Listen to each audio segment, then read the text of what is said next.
اعوذ باللہ من الشیطان الرجیم بسم اللہ الرحمن الرحیم لن تنالوا البر، ہرگز تم نیکی کو حاصل نہیں کر سکتے، حتی تنفقوا مما تحبون، یہاں تک کہ تم خرچ کرو اس چیز میں سے جو تمہیں محبوب ہو، جو تم پسند کرتے ہو۔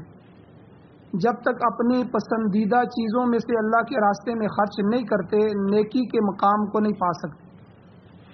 وما تنفقوا من شیء، اور جو چیز بھی تم خرچ کرو گے، فإن اللہ بہ علیم، پس بے شک اللہ تعالی اس کو خوب جاننے والا ہے۔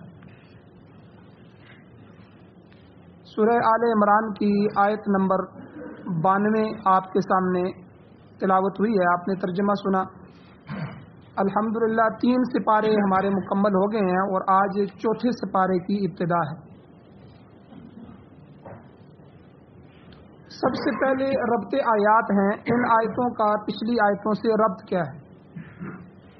سورہ آل عمران جو چل رہی ہے، اس کے ابتدائی حصے میں اللہ نے زیادہ تر نصارہ یعنی عیسائیوں کی تردید کی ہے، ان کا رد کیا ہے۔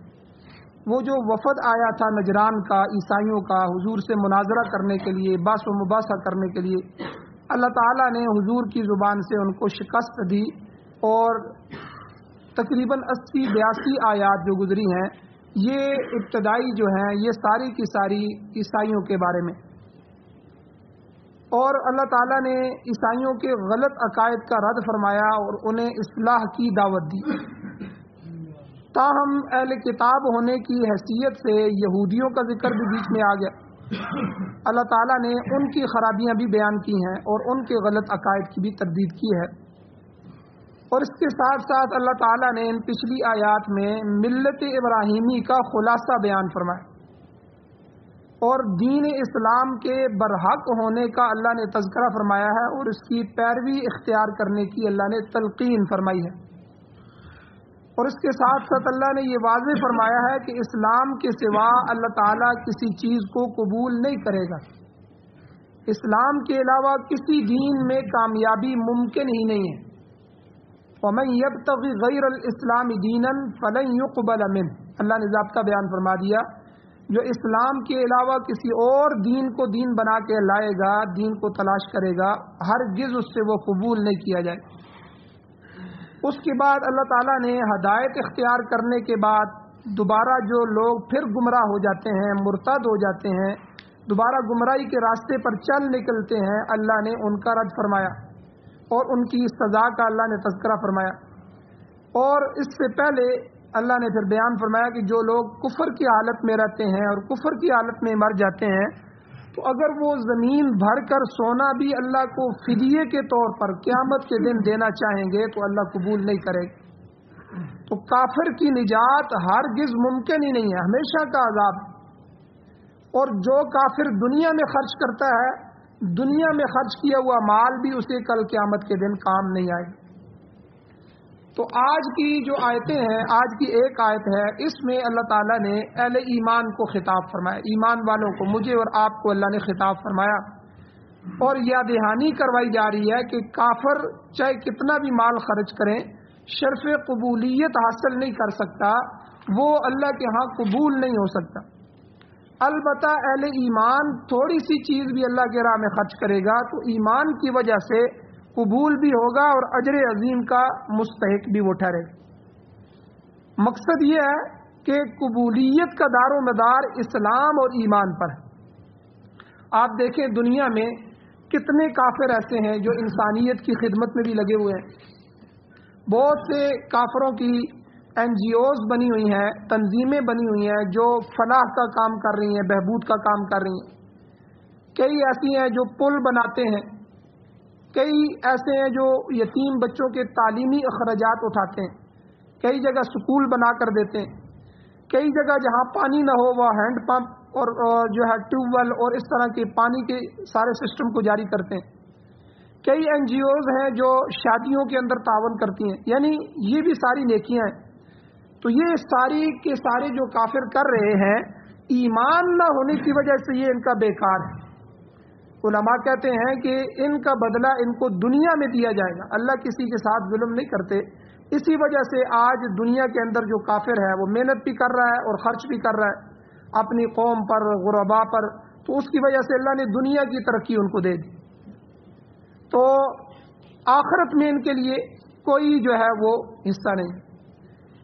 ایمان کی اور اعمال کی جو مثال ہے، اگر خالی اعمال ہو، نیک عمل ہو، یہ جو میں نے ابھی عمل بتائے ہیں یہ سارے نیک عمل ہیں، پل تعمیر کرنا، اسکولوں کی تعمیرات کرنا، کسی کے ساتھ نیکی کرنا، اور جو ہے کسی جو ہے غریب کے ساتھ مدد کرنا، تعاون کرنا، یہ سب نیکی کے کام ہیں، تو یہ اعمال ہیں۔ لیکن اگر ایمان نہیں ہوگا تو یہ سارے کے سارے عمل ضائع چلے جائیں گے، بیکار ہوں گے، آخرت کے حساب سے اس کے لیے فائدہ مند نہیں ہوں۔ اس کی مثال علماء نے اس طرح دی ہے کہ ایمان ہندسہ ہے، 1 2 3 4 5 6 یہ جو ہندسے ہوتے ہیں، ایمان کی مثال ہندسہ ہے، 2 ہے، 3 ہے، 4 ہے، جو بھی آپ لگانا چاہیں لگائے۔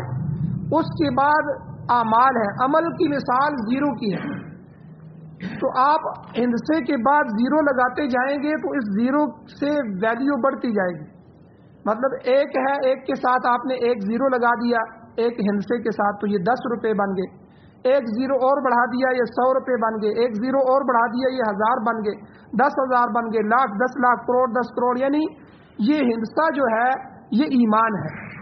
اگر ایمان ہوگا پھر 0 جو ہے اعمال ہے وہ اس کو فائدہ دیں گے، اگر ایمان نہیں ہے تو جو جتنے مرضی 0 لگا دیں، 1 کروڑ 0 بھی ہوں تو خالی 0 جو ہے ہندسے کے بغیر ان کی جو نتیجہ ہوتا ہے وہ 0 ہی ہوتا ہے۔ تو اس لیے ایمان ہوگا تو پھر جو ہے وہ اعمال جو ہے ان کی قیمت لگے گی، اللہ کے ہاں ان کی بولی لگے گی۔ اسی کو سمجھانے کے لیے حضرت ابو ہریرہ رضی اللہ تعالیٰ عنہ کی روایت ہے کہ حضور علیہ الصلوۃ والسلام نے فرمایا اخلص دینک یکفیک قلیل من العمل، کہ اپنے دین میں اخلاص پیدا کرو تو تھوڑا عمل بھی تمہارے لیے کافی ہو جائے گا۔ یعنی اخلاص کس سے پیدا ہوگا؟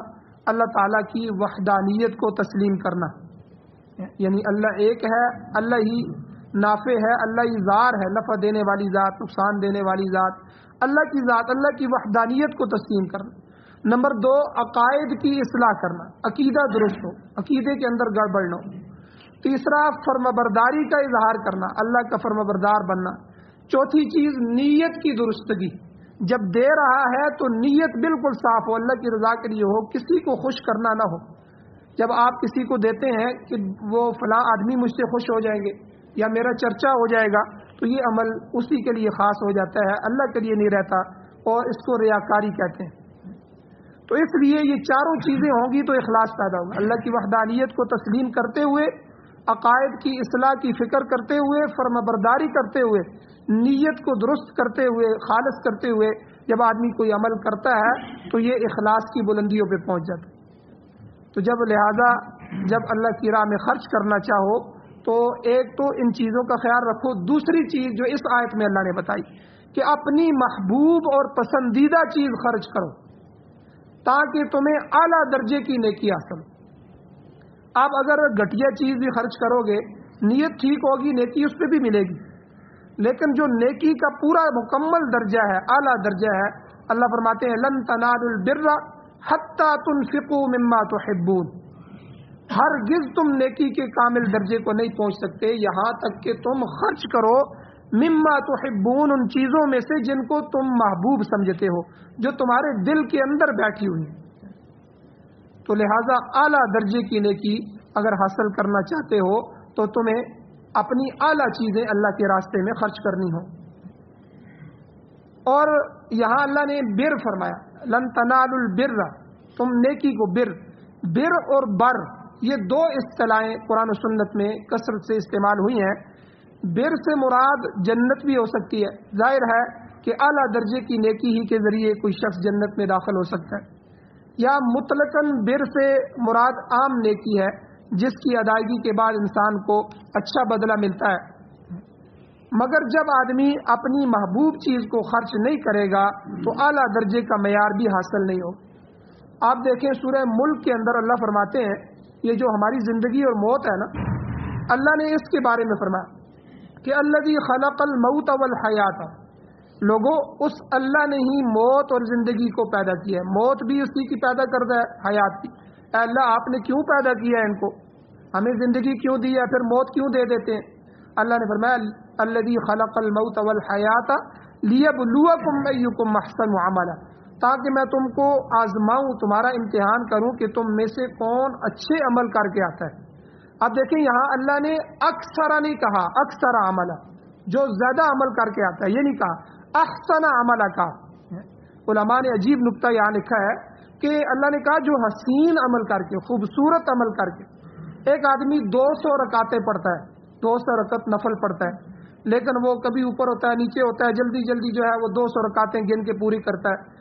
اور ایک آدمی اس کے مقابلے میں صرف 2 رکعتیں پڑھتا ہے، لیکن وہ 2 رکعتیں ایسی ہیں کہ انتہائی خشوع خضوع کے ساتھ، انتہائی سکون کے ساتھ، انتہائی خوبصورت تلاوت کے ساتھ، اللہ کی یاد کو تازہ کرتے ہوئے، اللہ کا دھیان رکھتے ہوئے، پوری محبت کے ساتھ پڑھتا ہے، تو یہ 2 رکعتیں اللہ کے ہاں ان 200 رکعتوں سے بھاری ہو جاتی۔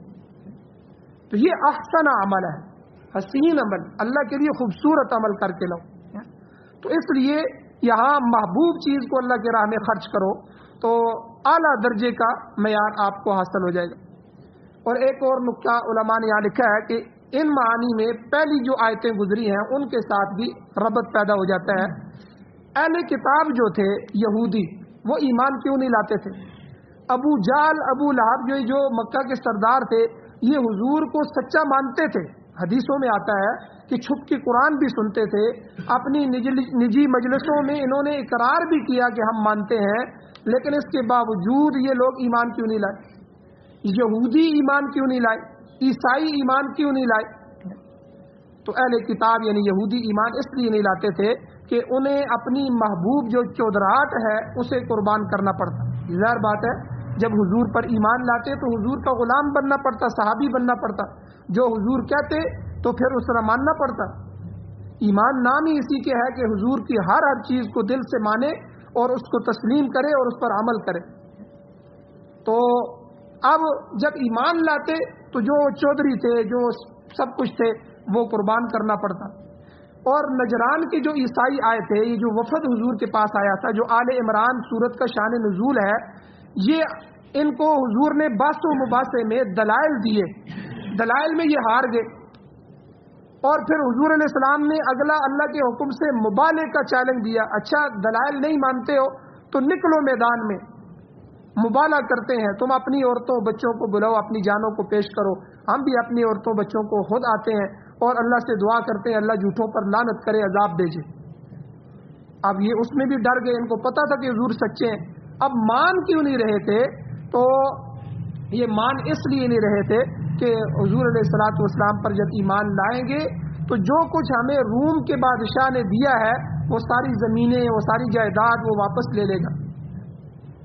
جو روم کا بادشاہ تھا ہرقل، اس کا بخاری شریف میں پورا واقعہ آتا ہے کہ اس کو جب نبی علیہ الصلوۃ والسلام کا خط پہنچا، جس میں حضور نے بہت سے لوگوں کو اور بہت سے بادشاہوں کو، بڑے بڑے لوگوں کو خط لکھے تھے، تو یہ خط اس کی طرف بھی لکھا، تو یہ عیسائی تھا، اس کی کتابوں میں لکھا ہوا تھا نبی آخر الزمان آئیں گے، تو اس نے تحقیق حال کے لیے وہاں موجود عربوں کو بلایا، ان سے تحقیق کی، اور یہ اس بات پر، اس نتیجے پر پہنچا کہ حضور واقعی اللہ کے نبی۔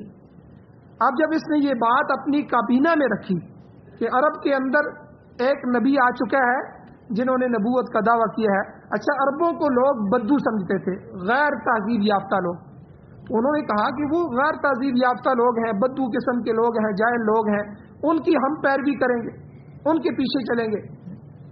اب لوگوں نے شور شروع کر دیا، وزراء نے شور مچانا شروع کر دیا، جب چے میں گوئیاں ہوئیں، سرگوشیاں شروع ہوئیں، اس نے پھر دیکھا کہ میری اب بادشاہت جا رہی ہے، تو اس نے کہا کہ بھائی میں ویسے ہی تمہیں آزما رہا تھا کہ تم جو ہے ایمان لاتے ہو کہ نہیں ایمان لاتے ہو، میں نے ایسی بات اس لیے نہیں کی۔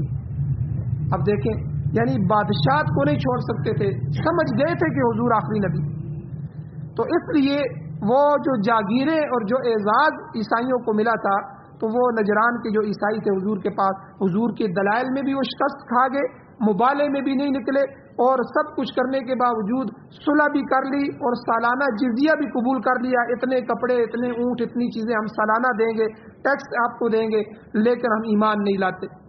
ایمان کس وجہ سے کہ وہ جو جاگیریں ہمیں ملی ہوئی ہیں، اعزاز ملا ہوا ہے، وہ سارا کا سارا ختم ہو جائے گا۔ تو مقصد یہ ہے کہ اگر اعلیٰ درجے کی نیکی چاہتے ہو تو ان سب چیزوں کو قربان کرنا پڑے گا۔ محبوب چیز، چاہے وہ مال ہو، چاہے وہ دولت ہو، چاہے وہ عہدہ ہو، چاہے وہ جاہ و حشمت ہو، ان کی قربانی دینی ہو، مگر اہل کتاب اس کے لیے تیار نہیں تھے۔ تو اللہ تعالیٰ نے یہاں ایمان والوں کو، مجھے اور آپ کو مخاطب کر کے اللہ نے فرمایا کہ اپنی محبوب چیزوں کو اللہ کی راہ میں خرچ کرو۔ اور تیسری چیز بر، یہ تو بر ہو گیا، بر کا معنی نیکی ہے اور اس کی تفصیل ابھی میں نے بیان کی۔ ایک ہے بر، بر اور بر دونوں قرآن میں اور حدیث میں استعمال ہوئے ہیں۔ تو بر یہ اللہ تعالیٰ کا اسم ہے، اس میں پاک ہے، نام ہے البر الرحیم، قرآن میں بھی آتا ہے کہ بہت احسان کرنے والی ذات، بر کہتے ہیں احسان کرنے، یہ اللہ تعالیٰ ہی سب سے زیادہ احسان کرنے والے۔ اسی طرح بار کا دوسرا معنی نیکوکار آدمی، نیک آدمی کو بھی بار کہتے ہیں، اس کی جمع ابرار آتی ہے، ابرار کہتے ہیں نیکی کرنے والے لوگ، جیسے اللہ نے قرآن میں فرمایا ان الابرار لفی نعیم، نیک لوگ جو ہیں وہ نعمتوں میں ہوں گے قیامت کے دن۔ تو یہ ابرار بر سے ہے۔ حدیث شریف میں آتا ہے کسی نے حضور علیہ الصلوۃ والسلام سے دریافت کیا، دیکھیں صحابہ نے پوچھا، ہمیں پتہ لگ گیا۔ انہوں نے کہا حضور یہ جو بر ہے نیکی اور اسم جو ہے گناہ، یہ کیا چیز ہے؟ بر کس کو کہتے ہیں اور نیکی کہتے ہیں؟ دیکھیں حضور نے کیسی تعریف فرمائی، لمبا چوڑا بیان نہیں کیا۔ حضور نے فرمایا دیکھو البر مطمئن الیہ النفس، نیکی وہ ہے جس پر تیرے نفس کو اطمینان ہو، یعنی جب آپ کوئی نیکی کرتے ہیں آپ کا دل گواہی دے کہ یہ آپ نے اچھا کام کیا۔ حضور نے یہ جملہ ارشاد فرمایا البر مطمئن الیہ النفس، جس پر آپ کا نفس مطمئن ہو جائے، دل خوش ہو جائے، اندر روحانی طاقت بڑھ جائے، دل باغ باغ ہو جائے کہ یہ کام اچھا ہو گیا، لوگ آپ کے سے فائدہ اٹھائیں اس کام سے، اور کسی کی اچھائی ہو گئی، کسی کی بھلائی ہو گئی، نفس مطمئن ہو گیا، سمجھو یہ نیکی ہے۔ اور یا رسول اللہ گناہ کیا ہے، اسم کیا ہے؟ تو حضور میں اسم یہ ہے ما حاک فی الصدر وکرہت ان یطلع علیہ الناس، یعنی وہ چیز جس سے تیرے دل میں کھٹکا پیدا ہو، ما حاک فی الصدر، تیرے سینے میں کھٹکا ہو جائے، تیرا نفس اور تیرا ضمیر بھی کہے کہ یہ کام تجھے نہیں کرنا چاہیے تھا، یہ کام ٹھیک نہیں ہے۔ اور دوسری چیز حضور نے کیا کہا کہ وہ کرہتا، اور تو ناپسند سمجھتا ہو ان یطلع علیہ الناس، کہ لوگ اس پر مطلع ہو جائیں، لوگوں کو پتہ چل جائے کہ میں نے یہ کام کیا۔ ہر وہ کام جو تم لوگوں سے چھپا کر کرو اور ان کو پتہ نہ لگنے دو، سمجھو وہ گناہ ہے، کیونکہ اچھا کام ہوتا تو لوگ دیکھ لیتے تو کوئی حرج بھی نہیں ہے، پریشانی والی تو بات ہی نہیں تھی۔ تو گویا کہ حضور نے ایسی تعریف فرما دی نیکی اور گناہ کی، نیکی وہ ہے جس پر نفس مطمئن ہو، گناہ وہ ہے کہ جس پر نفس مطمئن نہ ہو، دل میں کھٹکا لگا رہے اور لوگوں سے آدمی چھپانے کو پسند کرتا ہو کہ یہ لوگوں سے چھپا رہے۔ حضرت شاہ ولی اللہ محدث دہلوی رحمہ اللہ، ان سے کسی نے پوچھا کہ بر اور اسم کی تعریف کیا ہے؟ تو انہوں نے کہا کہ بر یعنی نیکی ہر ایسا کام ہے جو اللہ تعالیٰ کی اطاعت اور فرمانبرداری اور اس کی طرف سے الہام پا کر اس کی مراد میں فنا ہو کر کیا جائے۔ یعنی جب آدمی نیکی کرنا چاہتا ہے تو اللہ کی طرف جب اپنے دل کو مطمئن کرتا ہے، دل کو متوجہ کرتا ہے، تو اللہ تعالیٰ اس کے دل میں اس نیکی کا الہام کرتے ہیں۔ یہ جو ہم استخارہ کرتے ہیں نا، سنت بھی ہے، حکم بھی ہے کہ جب آپ کوئی کام کرنا چاہیں، کوئی کام بھی کریں، استخارے کی عادت بنائیں۔ ہم سمجھتے ہیں شاید کوئی کاروبار کرنا چاہیں یا کوئی بڑا کام کرنا چاہیں یا کسی بچی کی شادی کرنا چاہیں یا رشتے کا انتخاب کرنا چاہیں، اسی کے لیے استخارہ ہوتا ہے، بلکہ نہیں، ہر چھوٹے بڑے کام میں استخارہ کہتے ہیں اللہ سے مشورہ کرنا، اپنے رب سے مشورہ کرنا۔ تو جب 2 رکعت بندہ نفل پڑھتا ہے، 4 رکعت نفل پڑھتا ہے استخارے کی نیت سے، اور یہ پڑھنے کے بعد جب آدمی اطمینان سے سو جاتا ہے، یا اللہ جل شانہ اس کو خواب میں کسی طرف اشارہ کر کے اطلاع دے دیتے ہیں یا اس کے دل کو مطمئن کر دیتے ہیں، تو یہ جو اطمینان کی حالت ہوتی ہے یہ اللہ کی طرف سے ہوتی ہے، اس کو الہام کہتے ہیں۔ وہی جو ہے یہ صرف نبی پر آتی ہے، لیکن الہام یہ ہر ایک پر آتا ہے۔ اللہ کسی کے دل میں بھی بعض دفعہ دل میں بات آ جاتی ہے یہ کام کرو، تو حضور نے فرمایا جب نیکی کا کام دل میں سے آ جائے تو سمجھ لو کہ یہ اللہ نے آپ کے لیے راستے کو کھولا ہے، فوراً اس نیکی کو کرو. یہ نہ ہو کہ وہ الہام جلدی سے ختم ہو جائے اور پھر آپ اس نیکی سے محروم ہو جائے. تو اس لیے شاہ ولی اللہ محدث دہلوی رحمۃ اللہ علیہ فرماتے ہیں کہ بر نیکی ہر ایسا کام ہے جو اللہ تعالیٰ کی اطاعت میں، اس کی فرمانبرداری میں، اس کی طرف سے الہام پا کر، اس کی مراد میں فنا ہو کر، یعنی اللہ کی فرمانبرداری میں اس کی طرف سے جو الہام ہوا ہے، اب مراد ہم چاہتے کیا ہیں، اس میں فنا ہو کر جو کام کیا جائے. اور اس کے علاوہ نیز ایسا کام کہ جو بر کی تعریف میں آتا ہے جس کی وجہ سے ارتفاقات میں اصلاح پیدا ہوتی ہے، روزمرہ زندگی میں اطاعت کا جذبہ پیدا ہوتا ہے. حجابات اللہ کی طرف سے جو حجاب ہوتے ہیں، پردے، یہ ہٹتے شروع ہو جاتے ہیں، اور ایسے اعمال کی بدولت دنیا اور آخرت میں اچھا نتیجہ اللہ جل شانہ عطا فرماتے ہیں. اور اس کے برخلاف شاہ ولی اللہ محدث دہلوی رحمۃ اللہ علیہ فرماتے ہیں اسم گناہ جو ہے وہ ہے کہ جو شیطان کی طرف جو ہے اطاعت کے جذبے جو بندہ دینا چاہتا ہے، شیطان کی طرف سے پیدا ہو جاتے ہیں. مثلاً آپ نیکی کرنا چاہیں گے، آپ کہیں گے یار مسجد بن رہی ہے، اس میں خرچ کرنا چاہیے، سب نے دیا ہے مجھے بھی دینا چاہیے، میری بھی آخرت ہے. شیطان فوراً کہے گا کہ اچھا یہ تھوڑے سے پیسے دے رہے، یعنی آپ 500 دینا، اس نے تو لاکھ دیا تم 500، چلو جب ہوں گے پھر دے دینا. اب دیکھیں پہلا حملہ اس کا یہ ہوتا ہے کہ اس کو صدقہ نہیں کرنے دینا. وہ کہے گا اگلے مہینے تنخواہ ملے گی تو آپ 2000 دے دینا، 4000 دے دینا، 10,000 دے دینا، ٹھیک ہے، زیادہ ہوں گے تو زیادہ کر کے دے دینا.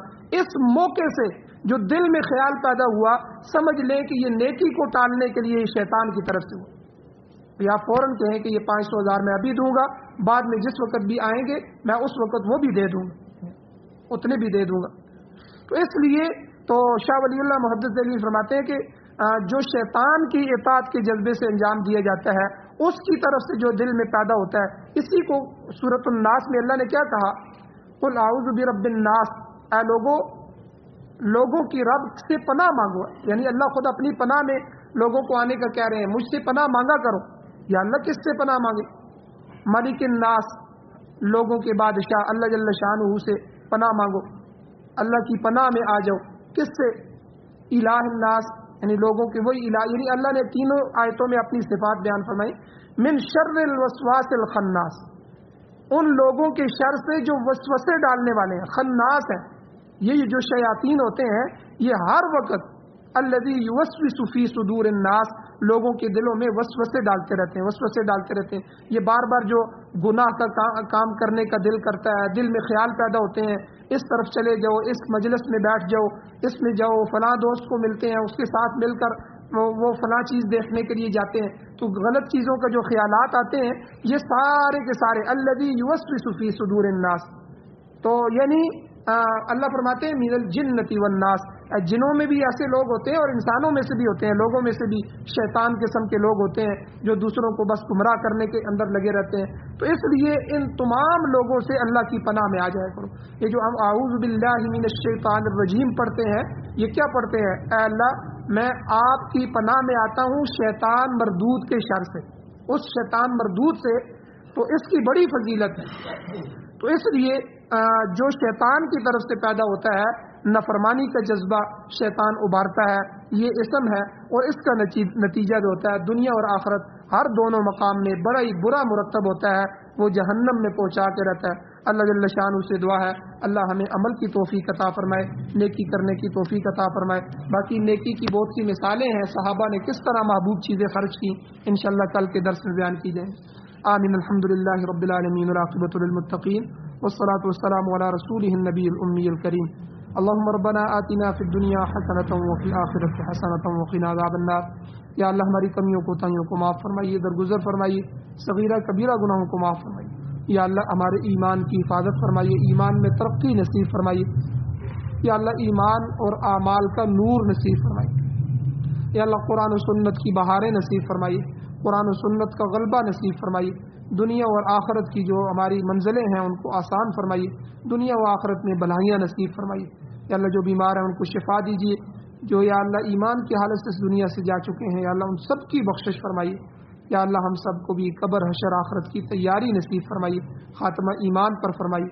صلی اللہ تعالی علی خیر خلقہ محمد و آلہ و صحبہ اجمعین برحمتک یا ارحم الراحمین.